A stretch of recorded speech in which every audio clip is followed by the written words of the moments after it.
এতিয়া অন্তত এই আইনখনৰ যিটো শক্তিশালী ধাৰা, এই ধাৰাৰ অধীনত আমি 5 কিলোমিটাৰ ব্যাসাৰ্ধ আমি অকল যি পৰিয়াল ৭৫ বছৰ ধৰি তাত বাস কৰিছে তেওঁলোকৰ কাৰণে আমি ৰাখি থ'ব পাৰিম। নতুন মানুহ তাত সোমাব নোৱাৰিব। তৎকালীনভাৱে চৰকাৰে বৰপেটা, বৰদোৱা এই দুইটা অঞ্চলক এই আইনৰ অধীনত আনিব বিচাৰিছে। আপোনালোকেও যদি বিচাৰে যে আপোনালোকৰ অঞ্চলতো এনেকুৱা ২৫০ বছৰৰ পুৰণি ঐতিহ্যমণ্ডিত স্থান আছে আৰু আপোনালোকেও এই ভূমি আইনখনৰ অধীনত এই সুৰক্ষাৰ কবচ লাভ কৰিব বিচাৰে, তেতিয়াহ'লে আপোনালোকে অসম চৰকাৰক আবেদন কৰিব পাৰিব, স্থানীয় বিধায়কক আবেদন কৰিব পাৰিব আৰু আমি আপোনালোককো এই সুৰক্ষাৰ চক্ৰটোৰ মাজলৈ লৈ আনিব পাৰিম। ইয়াৰ পিছত আন এখন বিধেয়ক সদনত এইবাৰ গৃহীত হ'ল। এই বিধেয়কখন আছিল compulsory Muslim registration of Muslim marriage and divorce, অৰ্থাৎ ইমান দিনে মুছলমান সমাজৰ বিবাহ কাজীসকলে পঞ্জীয়ন কৰিছিল। তাৰ ফলত বহু লোকে নিজৰ অধিকাৰ হেৰুৱাই পেলাইছিল। বিশেষকৈ তালাক বা ডাইভৰ্চৰ সময়ত নথি পত্ৰৰ হেৰাফেৰিৰ কাৰণে বহুত লোকে নিজৰ ন্যায্য প্ৰাপ্তিৰ পৰা বঞ্চিত হৈছিল। এতিয়া আমি অসমত মুছলমান সমাজৰ বিয়া এই কম্পালচৰি পঞ্জীয়নৰ ভিতৰলৈ লৈ আহিলোঁ আৰু এতিয়া বিবাহৰ পঞ্জীয়ন কাজী ব্যৱস্থাৰ জৰিয়তে ছাব ৰেজিষ্ট্ৰাৰসকলে বা চৰকাৰৰ বিষয়াসকলে কৰিব পাৰিব। বিধানসভাত এটা আলোচনা হৈছিল যে বহু বিবাহ হয়, ছাব ৰেজিষ্ট্ৰাৰ অফিচত সম্ভৱ হ'বনে নহয়। মই বিধানসভাতে প্ৰতিশ্ৰুতি দিছিলোঁ যে যদি কিবা কাৰণত ছাব ৰেজিষ্ট্ৰাৰসকলে অকলে এই কাম কৰিব নোৱাৰে, তেতিয়াহ'লে আমি ব্লক পৰ্যায়ত আৰু পঞ্চায়ত পৰ্যায়ত হ'লেও আমি পঞ্জীয়ন বিষয়া দিব পাৰিম। কিন্তু গোটেইবোৰ ৰেজিষ্ট্ৰেশ্যন এটা পৰ্টেলৰ মাজেদি হ'ব, কোনেও নথি পত্ৰৰ হেৰাফেৰি কৰিব নোৱাৰিব। বিবাহ আৰু বিবাহ বিচ্ছেদ দুইটা চৰকাৰৰ নজৰত থাকিব আৰু ই ভুক্তভোগীক সময়ত আইনৰ সহায় দিয়াত সহায় কৰিব। এই দুইখন বিধেয়কৰ উপৰিও বৰাক উপত্যকা আৰু হোজাই জিলাত এইবাৰ আমি মণিপুৰী ভাষাক চৰকাৰী সহযোগী ভাষাৰ স্বীকৃতি দিবলৈ সক্ষম হ'লোঁ। Right to public service act অহা ২ অক্টোবৰৰ পৰা চৰকাৰৰ ঘৰত বিভিন্ন সেৱা পাওঁতে যদি ৰাইজে ভাবে যে নিৰ্ধাৰিত সময়তকৈ মোৰ বেছি সময় লাগিছে, তেতিয়াহ'লে আপোনালোকে ৰাজহুৱা সেৱা অধিকাৰ আয়োগৰ ওচৰত আবেদন কৰিব পাৰিব। সেই আইনখনো এইবাৰ বিধানসভাত গৃহীত হয় আৰু ২ অক্টোবৰৰ পৰা সকলো যদি ঠিকে থাকে, ৰাজ্যপাল মহোদয়ৰ আমি অনুমোদন পাওঁ, আমি right to public service act অৰ্থাৎ ৰাজহুৱা সেৱাৰ অধিকাৰ আইনখনকো আমি বলবৎ কৰাৰ বাবে প্ৰচেষ্টা হাতত ল'ম। বিধানসভা এইবাৰ যথেষ্ট বিতৰ্কিত আছিল। অসমৰ ৰাইজৰ অধিকাৰৰ বাবে বিশেষকৈ অবৈধ বাংলাদেশীৰ কৰাল গ্ৰাসৰ পৰা ৰাজ্যখনৰ ভূমিপুত্ৰ আৰু খিলঞ্জীয়া জনসাধাৰণক ৰক্ষণাবেক্ষণ দিবলৈ আমি কেইবাটাও গুৰুত্বপূৰ্ণ পদক্ষেপ গ্ৰহণ কৰোঁ। শেষৰ দিনা বিধানসভাই আৰু এটা ডাঙৰ সিদ্ধান্ত গ্ৰহণ কৰে। আপোনালোকে জানে ব্ৰিটিছৰ দিনত 1935 চনত ইণ্ডিয়ান এক্টছ গ্ৰহণ কৰা হৈছিল আৰু যাৰ পৰিসৰৰ ভিত্তিত ৰাজ্যসমূহত বিধান পৰিষদসমূহ নিৰ্মাণ কৰা হৈছিল। 1937 চনত অসমত বিধানসভা প্ৰথম আৰম্ভ হৈছিল। ছাৰ ছাদুল্লা সেই সময়ত অসমৰ মুখ্যমন্ত্ৰী হৈছিল, তাক প্ৰধানমন্ত্ৰী বুলি কোৱা হৈছিল।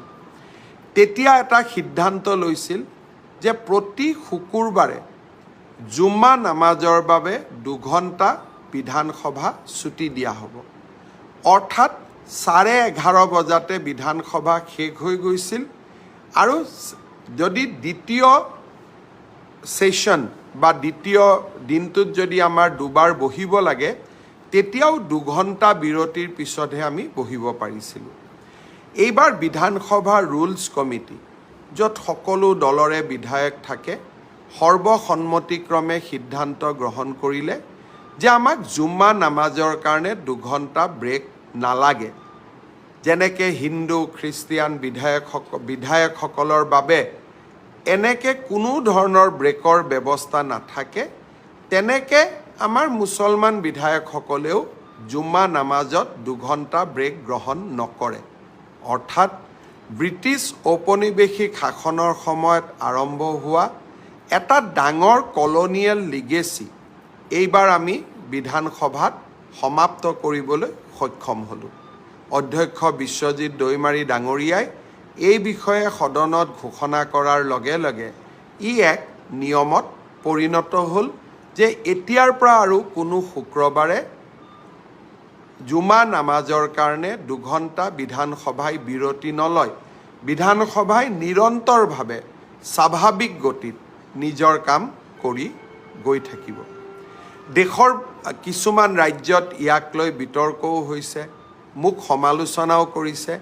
কিন্তু এই সিদ্ধান্ত অকল মই গ্ৰহণ কৰা সিদ্ধান্ত নহয়, ই অসম বিধানসভাৰ এটা সৰ্বসন্মত সিদ্ধান্ত। বিধানসভাৰ লাইভ প্ৰচিডিং আপোনালোকে সকলোৱে চাই।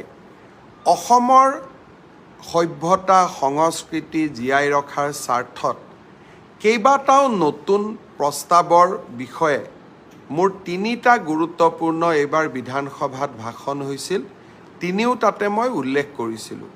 মোৰ ফেচবুক পেজত এই 3টা ভাষণ উপলব্ধ হৈ আছে। আপোনালোকে এই ভাষণকেইটা শুনিলে অসমৰ সম্যক পৰিৱেশ আৰু পৰিস্থিতিৰ বিষয়ে আপোনালোকে অনুভৱ কৰিব পাৰিব। উজনি অসমত বা নগাঁৱত ঢিঙৰ ধৰ্ষণ কাণ্ডক কেন্দ্ৰ কৰি কিছু পৰিঘটনা আৰু ঘটনাৰ প্ৰবাহৰ সৃষ্টি হৈছিল। নগাঁৱৰ একাংশ ব্যৱসায়ীয়ে ক'লে যে আমি উজনিত মাছ নপঠাওঁ, আমি স্বাস্থ্যসন্মত মাছ আমি খাব লাগে। অস্বাস্থ্যসন্মত মাছ খালে আমাৰ শৰীৰত ক্ষতি হয়। যথেষ্ট ইউৰিয়া ব্যৱহাৰ কৰি যি মাছ পুখুৰীত উৎপাদন কৰা হয়, তাৰ ফলত আমাৰ সমাজত লাহে লাহে কিডনী যিটো ৰোগ, সেই ৰোগ অভূতপূৰ্বভাৱে বৃদ্ধি হৈছে। আমি অসমত ইমান ডায়েলিচিছ মেচিন আনিছোঁ, তথাপিতো কিডনী ডায়েলিচিছৰ কাৰণে ৱেইটিঙত পেচেণ্ট থাকেই। ইয়াৰ এটা কাৰণ হ'ল ইউৰিয়াৰে সমৃদ্ধ কৰা মাছৰ ভক্ষণ। যদি নগাঁৱৰ পৰা মাছ নাযায়, উজনি অসমত যদি আমি থলুৱাভাৱে মাছ উৎপাদন কৰিব পাৰোঁ, ই ৰাজনৈতিক অৰ্থনৈতিক কথাক বাদ দিও স্বাস্থ্যৰ ক্ষেত্ৰত ই এক পজিটিভ প্ৰভাৱ পেলাব। অৰ্থনৈতিক ব্লেকমেইলিঙৰ কথাটো মই বাদ দিছোঁ, সেই বিষয়ে বিধানসভাত যথেষ্ট আলোচনা হৈছে। সেই আলোচনা মই আজি আকৌ এবাৰ দোহাৰিব খোজা নাই। ইয়াৰ মাজত এটা মিয়া বিহু ওলালে। আমাক ইটিকিং কৰি, গালি গালাজ কৰি, কৰবাত আমাৰ সভ্যতা সংস্কৃতিক ইটিকিং কৰিও কিছুমানে মিয়া বিহুৰো প্ৰচলন কৰিলে। এই মিয়া বিহু গোৱা আলতাফ হুছেইন নামৰ ব্যক্তিজনক আজি আৰক্ষীয়ে গ্ৰেপ্তাৰ কৰিছে। মই এটা কথা স্পষ্টভাৱে ক'ব খোজোঁ যে যিমান দিনলৈ আমি আছোঁ, যিমান দিনলৈ আমাৰ সমাজ জীয়াই থাকিব, এই সমাজত আমি স্বাভিমানেৰে সৈতে জীয়াই থাকিম। আমাৰ সমাজ ব্যৱস্থাৰ ওপৰত কোনো প্ৰকাৰৰ আক্ৰমণক আমি গ্ৰহণ নকৰোঁ আৰু আমাক এনেকুৱা ধৰণৰ আক্ৰমণ কৰাৰ প্ৰচেষ্টাও চলাব নালাগে। আমি জিন যাব লাগে, মিলিব লাগে, মিলাব লাগে, কিছু এৰিব লাগে, কিছু ধৰি ৰাখিব লাগে।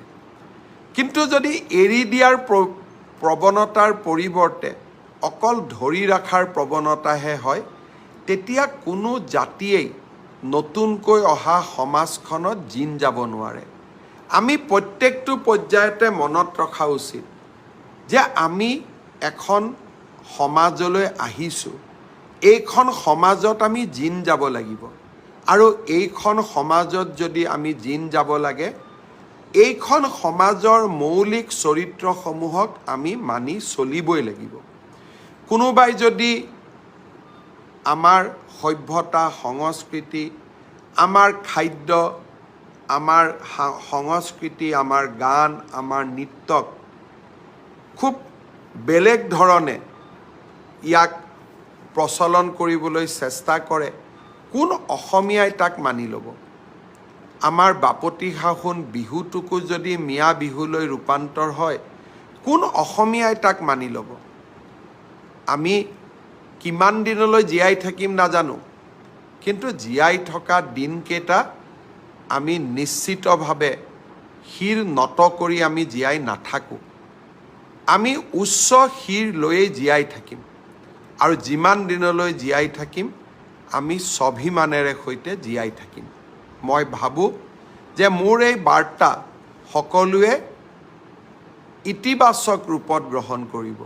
ভূপেন হাজৰিকা ডাঙৰীয়াৰ সেই কথাষাৰলৈ, বাক্যষাৰলৈ মনত ৰাখিব যে কিছু ধৰিব লাগিব, কিছু দিব লাগিব, কিছু এৰিব লাগিব, তেতিয়াহে এখন বহল সমাজৰ বুকুত আমি জিন যাব পাৰিম।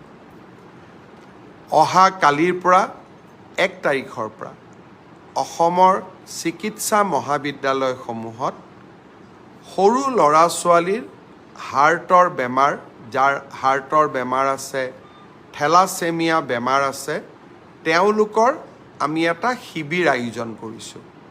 এই শিবিৰত যেতিয়া আপোনালোকে যোগদান কৰিব, কণমানি শিশুসকলৰ হৃদয়ত থকা হাৰ্টৰ বেমাৰ, বিশেষকৈ হাৰ্টত থকা ছিদ্ৰ, অৰ্থাৎ হাৰ্টত যি সৰু সৰু ফুটা হৈ যায়, এনে ধৰণৰ বেমাৰবিলাক আমি মেডিকেল কলেজসমূহত লৈ গৈ আমি দেখুৱাব পাৰিম। আৰু ডক্টৰসকলে যদি কয় অপাৰেশ্যন লাগিব, আমি অসমত বা অসমৰ বাহিৰত লৈ গৈ আমি অপাৰেশ্যন কৰি লৈ আহিম। থেলাছেমিয়া ৰোগৰ ৰোগীসকলকো আমি এই স্বাস্থ্য শিবিৰলৈ নিমন্ত্ৰণ জনাইছোঁ। বহু থেলাছেমিয়া ৰোগত আক্ৰান্ত ৰোগী বন মেৰু ট্ৰান্সপ্লাণ্টৰ জৰিয়তে তেওঁলোক নিৰোগী হয়। বন মেৰু ট্ৰান্সপ্লাণ্ট কৰিবৰ বাবে প্ৰায় 9-10 লাখ টকাৰ প্ৰয়োজন হয়। আমি বিনামূল্যে 14 বছৰৰ শিশুসকলৰ আমি বন মেৰু ট্ৰান্সপ্লাণ্ট কৰাৰো ব্যৱস্থা কৰিম। সেইবাবে মই আহ্বান জনাম যে আমাৰ 14 বছৰৰ তলৰ শিশুসকল, যাৰ হৃদয়ৰ হাৰ্টত বেমাৰ আছে বা থেলাছেমিয়া ৰোগত আক্ৰান্ত হৈ আছে, তেওঁলোকক যাতে আপোনালোকে অহা পষেকটোত মেডিকেল কলেজসমূহলৈ লৈ আহে। বাতৰি কাকতত বিজ্ঞাপন ওলাইছে কোন দিনত কোনখন মেডিকেল কলেজত ডক্টৰসকল থাকিব, আপোনালোকে তেনেকৈ ৰোগীসকলক লৈ আহিব। আমি মানৱতাৰ পক্ষত আৰু আমাৰ শিশুসকলৰ স্বাৰ্থত নিৰন্তৰভাৱে আমি কাম কৰি যাম। অহা 2 তাৰিখে আমাৰ বাবে আৰু এক প্ৰাপ্তিৰ দিন। ৰাজ্যৰ শিক্ষামন্ত্ৰী হৈ থকা অৱস্থাত সৰ্বশিক্ষা অভিযানত আমি বহুত শিক্ষকৰ নিযুক্তি দিছিলোঁ। প্ৰায় 35,000 শিক্ষকে এতিয়াও সৰ্বশিক্ষা অভিযানত কাম কৰে। বহু সময়ত বহু লোকে প্ৰশ্ন কৰিছিল, এওঁলোকৰ চাকৰি নাথাকিব, এওঁলোকৰ চাকৰি গুচি যাব। 2011-12 চনৰ পৰাই এনেকুৱা বিতৰ্কই আমাৰ সমাজ জীৱনখনক আক্ৰান্ত কৰি আহিছিলে। অহা 2 তাৰিখে আমি যোগ্য বুলি বিবেচিত প্ৰায় 24,000 শিক্ষকক চৰকাৰৰ আওতালৈ আনিম। অৰ্থাৎ এওঁলোক এতিয়াৰ পৰা চৰকাৰী শিক্ষক হ'ব। NPSৰ ব্যৱস্থা থাকিব। আৰু ফেমিলি কোনোবা শিক্ষক যদি অকালতে মৃত্যু হয় পৰিয়ালটোৱে পূৰ্ণ দৰমহা পাব, পেঞ্চনৰ ব্যৱস্থা হ'ব, এটা তেওঁলোকে জীৱনত নতুন নিৰাপত্তা পাব।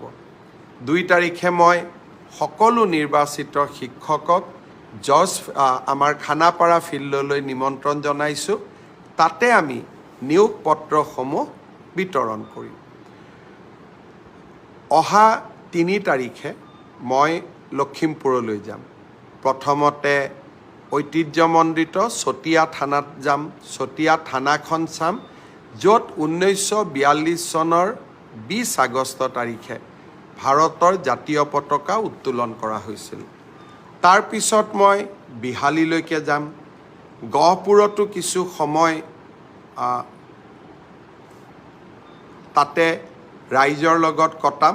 কনকলতা বিশ্ববিদ্যালয়ৰ আৰ্হিৰ বিষয়ে আলোচনা কৰিম। তাৰ পিছত মই বিহপুৰীয়া যাম। অনিৰুদ্ধদেৱ মাধৱদেৱৰ জন্মক্ষেত্ৰ 2খন মই চাবলৈ যাম আৰু কি ধৰণে চৰকাৰে ভৱিষ্যতে তাত বিশেষ আঁচনি ল'ব পাৰে তাৰ বিষয়েও আলোচনা কৰিম। 3 তাৰিখে নিশা গৈ লখিমপুৰ পাম। 4 তাৰিখে আমাৰ লখিমপুৰত কেবিনেট বৈঠক অনুষ্ঠিত হ'ব। কেবিনেট বুলিলে এছাম লোকৰ মনত চিন্তা হয়, কেবিনেটত বা এইবাৰ খোৱা বোৱাৰ ব্যৱস্থা কি হ'ব। এইবাৰ মই সকলো মন্ত্ৰীকে কৈছোঁ যে চৰকাৰৰ ঘৰৰ খোৱা নাখাব, আমাৰ দলৰ বুথ সভাপতিসকলৰ ঘৰত গৈ আপোনালোকে নিজৰ যি খাদ্য বা আহাৰ আপোনালোকে গ্ৰহণ কৰিব আৰু চৰকাৰী আহাৰ আপোনালোকে গ্ৰহণ নকৰিব। আৰু কেবিনেট বুলি কোনো ধৰণৰ বিশেষ ব্যৱস্থাও গ্ৰহণ কৰিব নালাগে। আমি লখিমপুৰৰ ৰাইজক কি ধৰণে উন্নয়নৰ নতুন শিখৰলৈ লৈ যাব পাৰোঁ তাৰ বিষয়ে লখিমপুৰৰ কেবিনেটত আমি আলোচনা কৰিম। 5 তাৰিখে আমি ডিব্ৰুগড়ত থাকিম। শিক্ষক দিৱস। ডিব্ৰুগড়ত মুখ্যমন্ত্ৰীৰ কাৰ্যালয় এটা স্থাপন হ'ব। এতিয়াৰ পৰা অসমৰ মুখ্যমন্ত্ৰী অতি কমেও মাহৰ 4 দিন ডিব্ৰুগড়ত থাকিব।